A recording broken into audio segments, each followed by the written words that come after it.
pastikan hukum itu secara fikih. Apa? Kalau secara fikih kamu sudah hafal, nanti menakwil Quran, takwil itu bisa maknanya tafsir, bisa maknanya tahmil.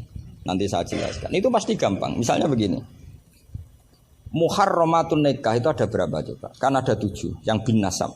Ya muharramat itu kan ada 3 sebetulnya. Muharramat bin nasab jumlahnya berapa? 7. Ada muharramat bir rodok jumlahnya juga 7. Ada muharramat bil musaharah karena bisanan. Ya karena apa?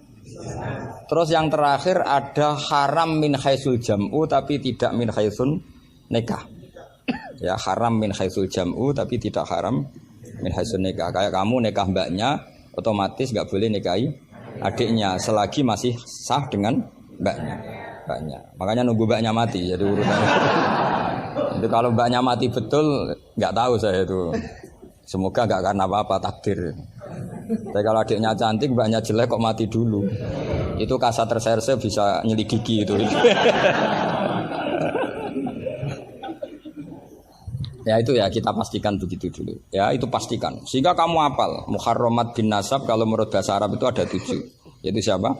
Ummahatukum khurimat alaikum ummahatukum wa banatukum wa akhwatukum wa ammatukum wa kholatukum wa banatul akhi.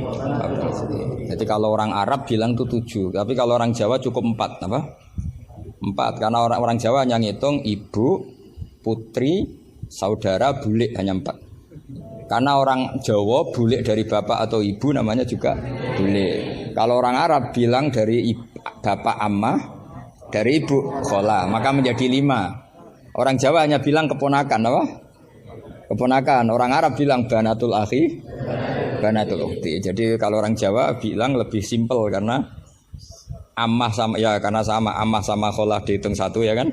Bule, ponakan dihitung 1. Sementara di Arab dihitung 2. Terus rodok, terus tadi musoharo.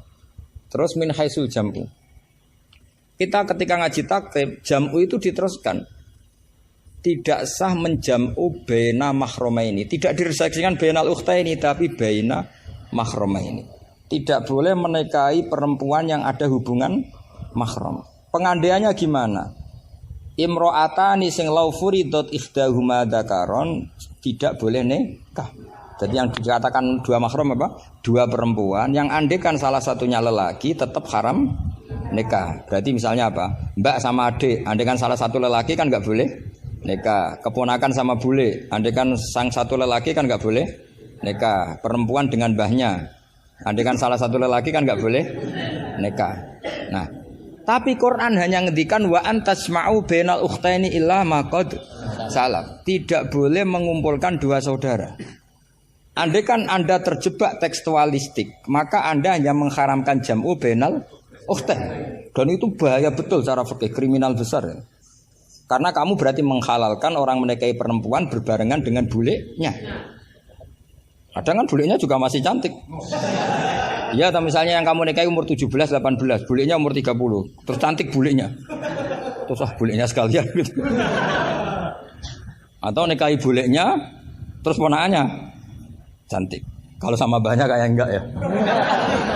Kan 17 versus 70. Jadi enggak usah dilarang kayaknya keterlaluan lah, bayangkan apa? Al-jam'u bainal mar'ah wa jaddatiha. Itu nunggu kelainan maksudnya itu. Nah pertanyaannya begini. Kalau Anda tidak mahir bil fikhi, saya ulang lagi, Anda tidak mahir bil fikhi, maka ayat wa antasma'u bainal ukhtain termasuk ayat muskilah. Atau Anda tidak mahir bil fikih, bahkan Anda ifta secara menyesatkan. Yang haram itu jam'u bainal ukhtain karena itu yang mansus di Quran. Kalau bainal mar'ah wa ammatiyah enggak ada di Quran, wa kholatiyah enggak ada. Itu sesat dan itu wajib diboyong kalau pondok sini. Wajib diboyong dan harus enggak dapat tiket ke surga itu. Kecuali tobat ya tentu kecuali.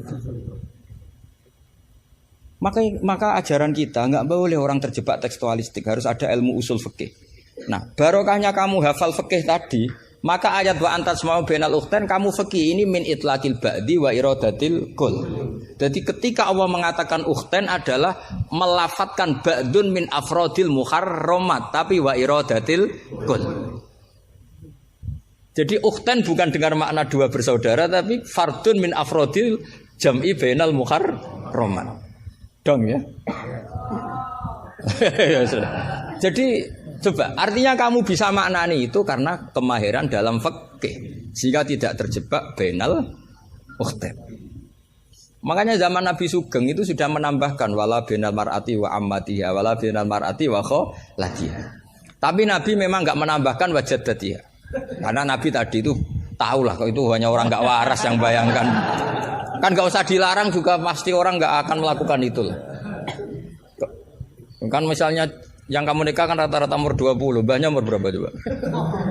Ya sudah 70 kan. Enggak usah dilarang juga agak kebayang kan. Ya nunggu gak waras dulu kalau sampai kepikiran nikah ibahnya juga itu. Jangan mukallaf ini katanya. Nah, jadi saya ulang lagi ya, kalau kamu ingin mengkaji apa? Tafsir ya, pastikan fikih itu ngelotok andori qalbi. Sehingga lafat-lafat yang meskipun muhim itu memberi salah cipta. Cara kiye kan ini apa kalau muhim? Kiye Jawa maknane muhimun, lafat sing maringi salah cipta. Lafat yang zahirnya itu memberi salah paham. Muhim itu dulu. Ya kayak tadi loh wa antasma'u binal ukhtain kan hadil ayat tuhimu seakan-akan yang haram itu hanya jam'u